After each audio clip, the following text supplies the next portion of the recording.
পবিত্র মাহে রমজান উপলক্ষে দুইটি ইসলামিক প্রশ্ন করার জন্য দুইটি ছোট ভাইকে একত্রিত করেছি, তাদের সঙ্গে কিছুক্ষণ আলোচনা করব ইসলামিক বিষয়ে। তো যেহেতু পবিত্র মাহে রমজান এখন চলতেছে, তো আমরা এখন অবস্থান করতেছি ঢোলভাঙ্গা থেকে 1 কিলোমিটার দক্ষিণে ভাঙ্গা মসজিদ নামক ঐতিহাসিক এক স্থানে। তো যাই হোক, শ্রোতারা আপনারা যেখানেই থেকে আমাদের ভিডিওটি দেখছেন, যারা ফলো দেননি তারা অবশ্যই আগে ফলো দিয়ে নেবেন, এবং যারা আমাদের সাথে যুক্ত এখনো হননি অবশ্যই লাইক কমেন্টের মাধ্যমে আমাদেরকে সহযোগিতা করবেন। তো আমরা এখন সরাসরি চলে যাচ্ছি প্রশ্নে। তো প্রথম প্রশ্নটি করতে যাচ্ছি আমার প্রিয় ছোট ভাইকে। তো ভাই প্লিজ আপনি একটু বলবেন যে আসলে এই পবিত্র রমজান মাসে সবচাইতে ইবাদত করতে পারে কারা? নারী পুরুষদের মধ্যে এখানে সম্পর্ক, দুইটা অপশন, নারী অথবা পুরুষ। তো আপনার মতামত কি? অবশ্যই নারীরা।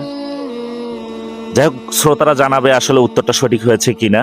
আর আরেকটা প্রশ্ন আমার রয়েছে, এই রমজান উপলক্ষে কিংবা ইসলামিক একটা প্রশ্ন রয়েছে, সেটা আমি আমার ছোট ভাইকে করতে চাই।